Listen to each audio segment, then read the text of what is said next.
Fading the public has been fantastic this year in the NFL, hitting over 60%, and the public is active again here in Week 14. The 6 most public games for the NFL this Sunday coming up right here, right now. Hi, this is Steve Merril, WagerTalk.com, right back here on WagerTalk TV. And as I mentioned, Fading the public's worked great all season long, hitting over 60%. Won again last week, 3-1 against the spread. But what's interesting is that last week all 4 public teams won outright, but only one of the 4 covered the spread. And that's exactly why long-term Fading the public is a moneymaker. And especially later in the season, we see this phenomenon happen year after year as the point spreads become more inflated, especially against bad teams.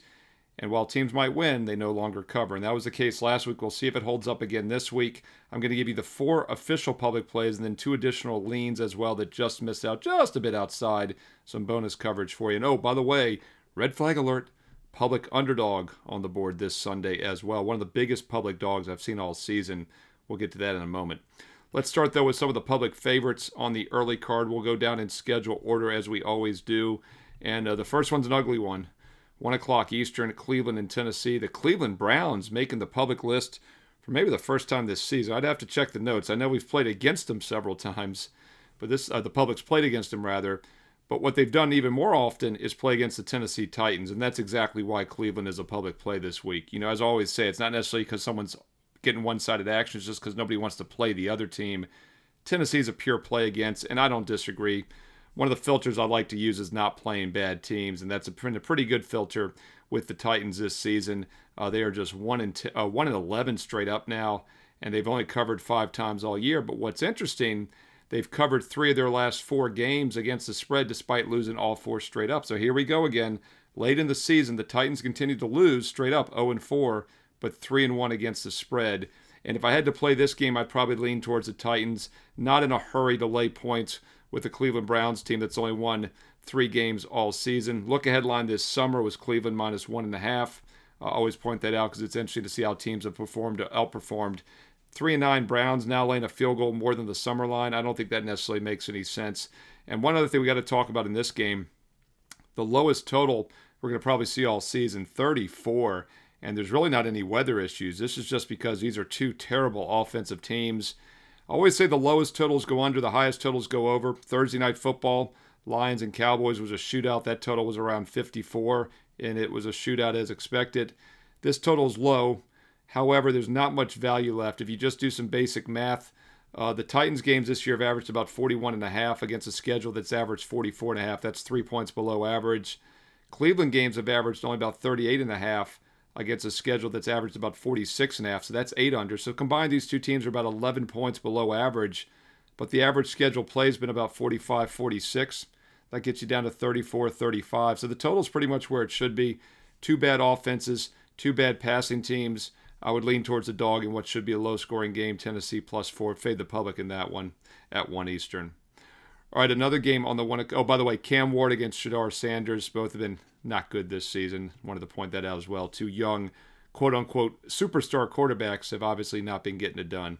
All right, the next game is also at 1 o'clock Eastern. This is the other home favorite that the public is using. The public's on the road teams and all the other games coming up, but the 2 home teams are using are Cleveland and the Tampa Bay Buccaneers minus 8.5 against New Orleans. Similar situation here. The public continues to fade New Orleans each and every week, and for the most part with some success. Saints are having a terrible season, entering here just 2-10 straight up.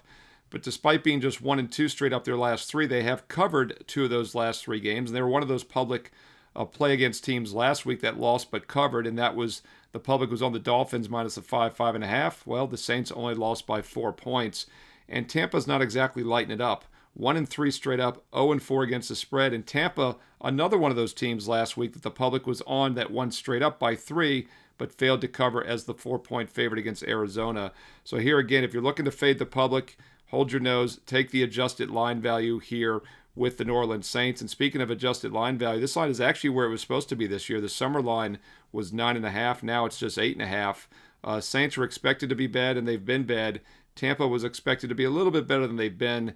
As I mentioned, they've gone just 1-3 straight up their last 4, 0-4 against the spread. I'm not in a hurry to lay 8.5 points with the Bucs. Another spot, I can't really make a case for the Saints, but I do think it could be the contrarian call here and fading the public. By the way, if you like Tampa, I would much rather play them on a teaser and get them down to -2.5. I think that makes some sense in this one, as they are likely to probably win the game.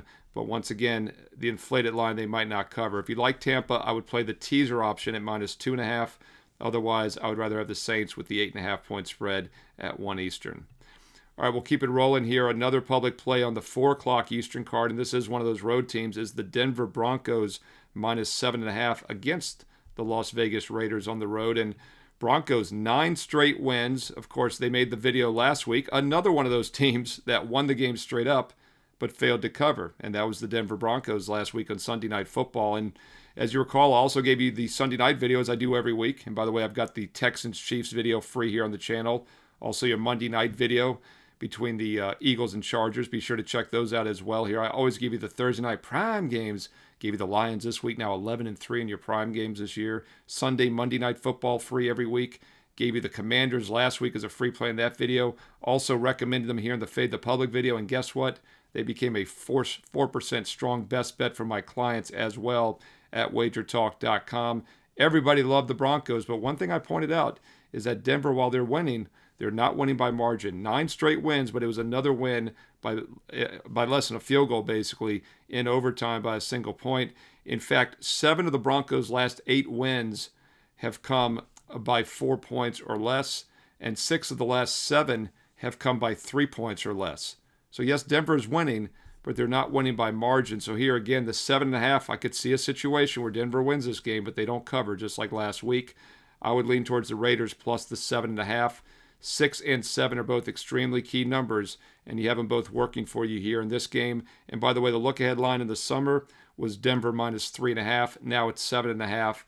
Broncos have won 9 straight, but they've only won one of those last 8 games by more than 4 points. I could see this being another one of those close wins. They have been a great favorite straight up and not against the spread here the past few months. Raiders, meanwhile, bad offensive team, no question about it. And if they get behind in this game, they're in trouble because they don't throw the ball well. But Denver's not a real explosive offense. On the season, the Broncos average just 5.5 yards per play against teams that allow 5.8. Raiders have actually been a decent defensive team this year, giving up 5.4 against teams that allow or that average 5.6. Should be another one of those low-scoring games. If you look at the total, 40.5, 41, a very key number, by the way, about a 3 to 4% chance. Game lands on exactly 41. 40.5 is indicating it should be a low-scoring game. And there again, I think that gives the underdog Raiders a chance to stay within the number and keep it close at plus 7.5 if you're looking to fade the public in that one. That's at 4 Eastern. All right, let's get to that public dog. I got 2 additional games that are just a bit outside from making the cut. I'll give you those bonus games in a moment, but let's get to the public dog of the week.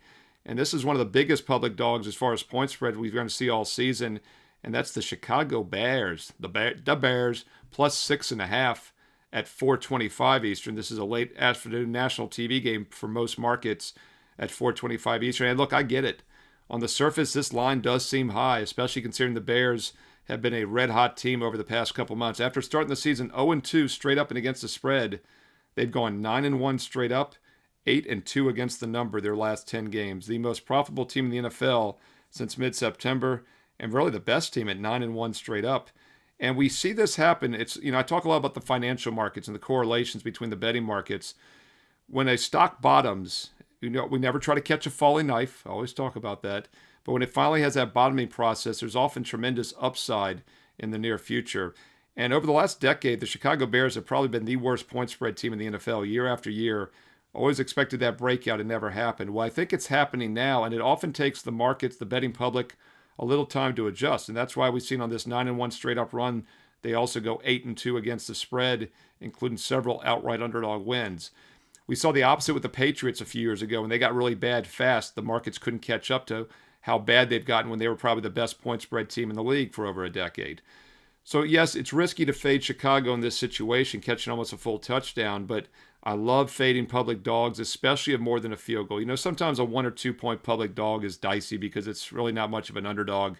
When you get to 3.5 or more, and we only have a few of these each year, it's usually a very strong fade play. And this is one of my favorite filters, probably my favorite filter of all with this public data.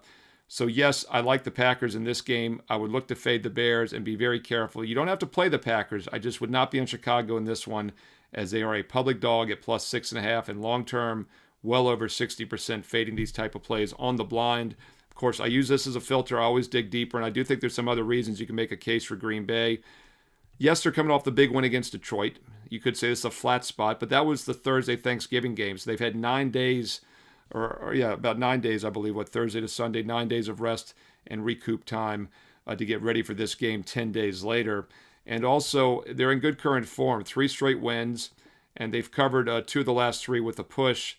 Meanwhile, while the Bears have been red hot, this is a tough spot here. Coming off the win against Minnesota, against Pittsburgh, at Philadelphia on Friday. They got a little bit of a mini bye also. They've had 8 days off. But that was a big win on the road as a touchdown dog against the defending Super Bowl champs. And now taking a huge step up in class, I think, against a team that's in much better current form. Philadelphia is struggling offensively, and they could not take advantage of a bad Bears defense. Green Bay's been mediocre at times offensively this year. But they are an above-average passing team, and the Bears have both a bad run D, giving up over 5 yards a carry, and a bad pass D, giving up over 7 yards a pass. On the season, Chicago's allowing 6.3 yards per play against teams that average just 5.5. Green Bay's averaging 5.7. I think the Packers can put some points up in this game, and I would fade the public in this one. Fade that public dog with the Green Bay Packers. Chicago, once again, the public play in this one at plus 6.5. That's at 4:25 Eastern, a little national TV action for you on the late card on Sunday. Hey, comment below. What are your thoughts on those 4 public plays sides? Do you agree with them? Are you fading them? You know, we don't just blindly fade the public. We use this as a filter, but I think all 4 do present opportunities to fade this week in the NFL. And once again, overall this season, hitting over 61%, actually 61.5% to be exact when you include the bonus opinions. I'm going to give you 2 more bonus opinions right now, 2 more public sides that were just a bit outside from making the official cut.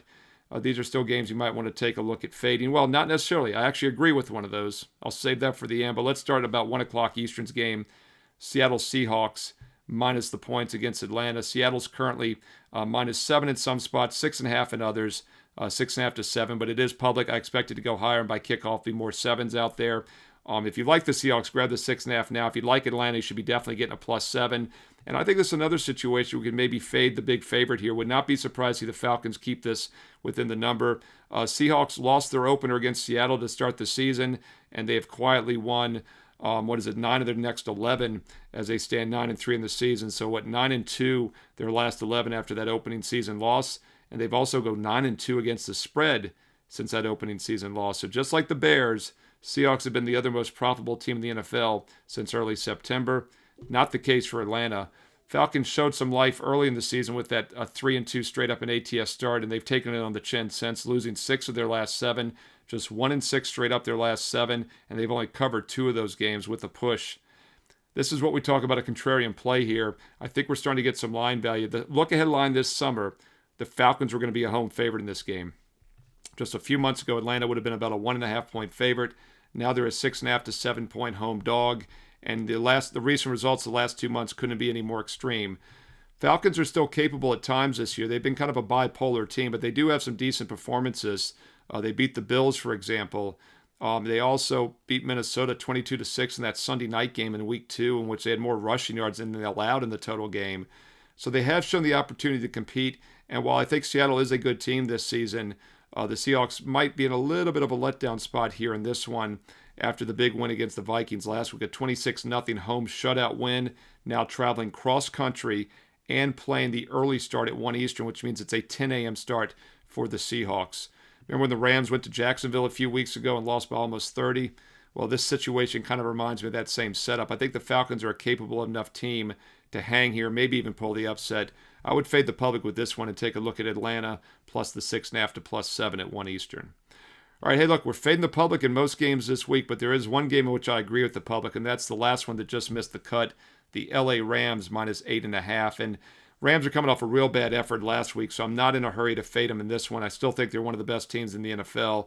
Had their 6-game win streak snapped. They'd gone 6-0 straight up, 5-1 against the spread, and then a little bit of a clunker against the Panthers last week on the road as a 10-point favorite, lost outright 31-28. But as is often the case, turnovers made that score a little bit misleading as they still had over 420 total yards of offense. The difference was 3 turnovers to none, and they still almost won the game outright. As long as they keep the turnovers in check, which I think they will, by the way, they'd only had 2 turnovers total in their previous 6 games before last week. That was that one outlier that we see every once in a while with good teams. Rams are still a solid team on both sides of the ball, excellent defensive team, and we just can't trust the Cardinals. This is a team that after a 2-0 start to the season has now lost 9 of their last 10 games, going 1-9 straight up their last 10. They have covered a few of those. They've been feisty, so once again, maybe a spot here where the Rams win by 7. They don't cover. I'm not trying to take a team I don't think can win the game. I look for the Rams to get back on track. If you're going to play it, I would lay it. I would not look to fade the public with the LA Rams minus 8.5. All right, there you go. Those are the 6 public plays for this week. Well, really 4 official public plays, as I said. Cleveland Browns minus 4. Tampa Bay Buccaneers minus the 8.5. Those both are home favorites at 1 Eastern. Then on the late card, the other 2 official public plays this week. Denver Broncos minus 7.5. And also the Chicago Bears plus 6.5 as that public dog of the week. 2 additional games that were just a bit outside for making the cut. Additional public leans on the Seattle Seahawks minus 6.5 to minus 7. And the one I actually agree with, the LA Rams minus the 8.5. That's on the late card at 4:25 Eastern. Whew, there you go. Lots of information. Always try to jam pack it for you. You know, there are 13 games, well, actually 12 games this Sunday, and then the Monday nighter. 12 games this Sunday, and I just gave you 6 of them for free and public information as well, including the way I would lean in those games. 50% of your Sunday NFL card for free in about a 10-minute span. That's efficiency, my friend. If you found it useful, thumbs up, like, and comment below, and I will keep it coming. Once again, all I ask is a quick thumbs up, like, if you're liking this Fade the Public video. Positive comment below, and I will keep it coming each and every week. And tell your friends, hey, share this video. And also make sure you subscribe and you click that bell for instant alerts so you never miss out when this video and all my other free play videos for college football, college basketball, pro basketball each and every week are posted, including the Sunday night game, Texans-Chiefs. Hey, I just gave you 6 of the 12 games for free, and I've got that game as well. So that's 7 of the 12. And I've also got the Philadelphia Eagles, LA Chargers game for Monday night. So, hey, 8 of the 13 games for Sunday and Monday free right here on WagerTalk TV. Now, when I'm giving you that many free games, free plays each and every week, obviously some of them are light leans only. Most of them are. Most of them are TV opinions. Treat them as 1% of bankroll. If you want to know which games are strong enough to be my official plays, those are my client best bets. Exact same games I'm personally using. And I put them every day at wagertalk.com, and those are strong 4% best bets. And, you know, it's always been the same. Since I started way back in August of 1996, if I'm using a game, every client that I have gets it as well.